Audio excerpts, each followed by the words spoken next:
महानगरपालिकेच्या निवडणुका येत आहेत सांगतो तर आता मनसे अलर्ट मोडमध्ये आहेत. मात्र काल रासाहेबांनी काल मंत्र दिलंय त्याबद्दल त्यांनी सांगितलं विधानसभा जसं आता महापालिका निवडणुका त्यात शिंदेमुळे युती तुटली असं देखील मला असं वाटतं की विधानसभेला 3 पक्ष एकत्र लढले, 3 पक्ष एकत्र आमच्या विरोधात लढले. एका बाजूला शिवसेना, राष्ट्रवादी काँग्रेस आणि भारतीय जनता पक्ष, आणि दुसऱ्या बाजूला शिवसेना, राष्ट्रवादी काँग्रेस आणि काँग्रेस असे 3 पक्ष एकत्र लढत असताना महाराष्ट्र नवनिर्माण सेना आम्ही एकटे लढलो. अनेक विविध विधानसभेमध्ये आम्हाला 30, 40, 50 हजार 70,000 मतदान झालेलं आहे आणि तो आमच्या एकट्याचा आहे. यांच्यासारख्या 3 पक्षांचा एकत्र येऊन आम्हाला मतदान झालेलं नाही.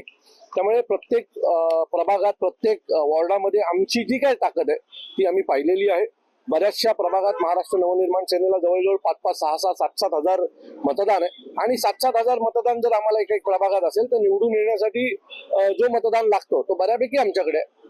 पुढील 2-4 महिने अजून आम्ही मेहनत करू आणि त्या ठिकाणी महाराष्ट्र नवनिर्माण सेनेचा उमेदवार निवडून येण्यासाठी जो काही प्रयत्न करावा लागतो तो आमच्याकडनं केला जाईल. पुढील नजीकच्या काळात सन्माननीय राजसाहेबांच्या प्रत्येक प्रभागवाईज बैठका होतील, शहरावाईज बैठका होतील आणि सन्माननीय राजसाहेब कशा प्रकारे महानगरपालिकेला सामोरे जायचं याच्या बाबतीतलं कानमंत्र आमच्या सर्व महाराष्ट्र सैनिकांना देतील. आणि भाजपा युती होईल असं देखील गेल्या आठवड्यापासून चर्चा सुरू आहे. आनंदाची गोष्ट असेल. मनसे आणि भारतीय जनता पक्ष जर युती झाली तर आम्ही त्याचं स्वागतच करू, कारण मागच्या निवडणुकीतच आमची युती होईल असं बऱ्यापैकी चिन्ह वाटत होते, परंतु काही कारणास्तव ते झाले नाहीत आणि आम्ही एकटा लढलो, आमच्या ताकदीवर लढलो. भविष्यात देखील जर आम्ही एकत्र आलो तर त्याचा फायदा भारतीय जनता पक्षाला देखील होणार आहे. कारण विधानसभेत जर तुम्ही पाहाल तर अनेक ठिकाणी महाराष्ट्र नवनिर्माण सेना एकट्या लढल्याचा फायदा हा शिवसेनेला पण झाला आणि बीजेपीला पण झालेला आहे. सो बघूया नजीकच्या काळात कशा प्रकारचे निर्णय होतात. आशिष शेलार असतील, मोहित कंबोज असतील आणि महापालिकेच्या निवडणुकीत मला असं वाटतं की राजसाहेबांना भेटायला सर्वच नेते जातात. अनेक जण त्यांचे मित्र आहेत आणि महाराष्ट्रातलं एक मोठं नाव आहे राजसाहेब ठाकरे. त्यामुळे आज आशिष शेलार मंत्री आहेत, मोहित कंबोज भेटायला गेले असतील तर मला असं वाटतं की सन्माननीय राजसाहेबांना भेटायचा प्रत्येकाला अधिकार आहे आणि त्यांच्याकडून महाराष्ट्रातल्या विविध विषयांवर त्यांची चर्चा झाली असेल. मला ते नवीन नाहीये. आशिष शेलार अनेक वेळा सन्माननीय राजसाहेबांना भेटायला गेलेले. सर, पाहायला गेलं तर शिवसेनेकडनं देखील शिंदे गटांना बोललं होतं की मनसेमुळे देखील आमचे काही उमेदवार पडले. योगेश प्रधानांचं म्हणणं आहे की एकत्र यावं, मात्र त्यांनी आमच्या नेत्याबद्दल मला असं वाटतं की आता मागे जे झालं ते विसरून आम्हाला पुढे जायचंय. जर युतीसोबत जाता आलं तर आनंदाची गोष्ट आहे आणि त्यामुळे मागचं आम्ही सगळं विसरलेलं आणि नवीन सुरुवात केलेली आहे. भारतीय जनता पक्ष युतीमध्ये महाराष्ट्र नवनिर्माण सेना जर आली तर त्यांची देखील ताकद वाढणार आणि आमची देखील ताकद वाढणार. काळामध्ये ज्या त्या युती जी आहे एकनाथ शिंदेमुळे तुटली होती त्याविषयी काय वाटतं? खरंच काय नेमकं कारण असं होतं? मला वाटतं याच्या बाबतीत या कुठल्याही बैठकीत आम्ही कोणी उपस्थित नव्हतो.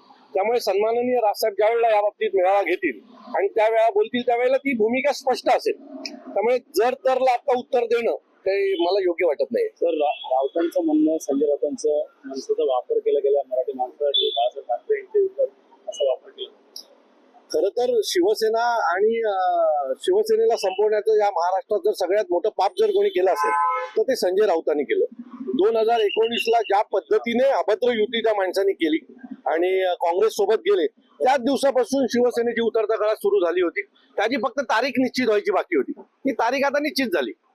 तर मला असं वाटतं की जर बाळासाहेबांचा पक्ष आणि मराठी माणसाची लाज काढण्याचं जर काम कोणी केलं असेल तर ते संजय राऊतांनी केलेलं आहे. त्यामुळे संजय राऊतांनी मनसेचा विचार करू नये.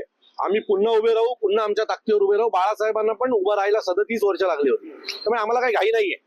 संजय राऊतांना सत्तेत बसण्याची घाई असते, संजय राऊतांना मुख्यमंत्री बसवायची घाई असते, संजय राऊतांना विरोधी पक्ष नेता बसवायची घाई असते. त्यामुळे संजय राऊत हा शिवसेना पक्ष घेऊन डुबतील एवढं नक्की. का वाटतं आगामी महापालिका निवडणुकी बघता आता भाजप देखील स्वबळावरती नारा दिलाय, शिवसेना दिलाय या महापालिकेत महापौर त्यांचाच बसेल भाजपमध्ये, मात्र यांना टार्गेट तुमचं कशा पद्धतीचं असणार आहे? बघा, आम्ही आमचं काम करतोय. आम्ही आमच्या ताकदीवर लढायचं जे काही प्रयत्न आहेत ते आम्ही करणार आहोत. आम्ही आमचा जो कॅडर आहे, आमचे महाराष्ट्र सैनिक आहेत, त्यांनी त्यांच्या प्रभागातलं काम सुरू केलेलं आहे. आमच्या शाखाध्यक्षांनी त्यांच्या प्रभागातलं काम सुरू केलं आणि कोणाचा महापौर बसेल हा वेळ ठरवेल ना. आता काही दिवसापूर्वी मला असं वाटतं की अशी स्थिती नव्हती की भारतीय जनता पक्षाची सरकार या महाराष्ट्रात येईल, आली ना. त्यामुळे कुठलीही गोष्ट शक्य नाही. जून मध्ये जे लोकसभेचे लागलेले निवडणुकीचे रिझल्ट आणि नोव्हेंबर मध्ये लागलेले निर्णय दोन्ही वेगवेगळे आहेत. त्यामुळे नोव्हेंबर मध्ये लागलेले निर्णय आणि मार्च मध्ये लागलेले निर्णय हे वेगळे असू शकतात. त्यामुळे कोणीही जनतेला गृहीत धरू नये. तुम्हाला चांगलं आठवतंय की 400 पार हे अंगाशी जसं आलं होतं तसं यावेळेला आमचा महापौर हे अंगाशी येऊन देऊ नका, एवढीच माझी त्यांच्याकडे विनंती आहे. लाडकी बहीण योजनेसंदर्भात पाहिलं तर महायुतीने या योजना आणल्या, मात्र त्याचा फटका देखील आर्थिक याच्यावरती बोजा पडतो. तसं बघतात ह्या एकूण बनावट कॅटचं देखील रिपोर्ट आलेला आहे. मला असं वाटतं की विविध योजना तुम्ही आणताय, लोकांना मोफत फुकट काही गोष्टी देण्याच्या ज्या काही सवय लावताय त्याने महाराष्ट्राचं नुकसान होतंय. महाराष्ट्राचं इन्फ्रास्ट्रक्चर ज्या प्रकारे उभं राहायला पाहिजे त्या सगळ्या गोष्टींमध्ये तळतंय. महिलांना रोजगार द्या, व्यवसाय द्या, त्यांना विविध स्कीम द्या, त्यांना त्यातून लोन द्या आणि त्या लोनच्या द्वारे त्यांना त्या सक्षम करण्याचा प्रयत्न करा. हे तुम्ही पैसे देऊन त्यांना हातबळ करता एवढं निश्चित. तर राज्याकडे पैसा आला नाही. भाजपचे ते असे म्हणाले होते की आगामी काळामध्ये ठाणे महानगरपालिकेवरती आमचाच महापौर बसेल, परंतु मनसे आणि भाजप झाले तर मनसेचा महापौर असेल का? नाही, माझं मत आहे की आम्हाला लढू द्या. आता आम्ही आमच्या ताकदीवर लढण्याचा प्रयत्न करतोय. आम्हाला काही घाई नाहीये की लगेच यावं आणि महापौर बसवावं. मी पुन्हा सांगतो, 400 पार जसं झालं तसं कृपया भारतीय जनता पक्षाचं महानगरपालिकेत होता कामा नये. कृपया डोक्यात त्यांनी हवा घालून घेऊ नये, कारण ही जनता आहे, तिला सगळं माहिती आहे. त्यामुळे पब्लिक हे सब जानती है. तुम्ही मला असं वाटतं गृहीत धरू नका. पुन्हा माझी विनंती करा.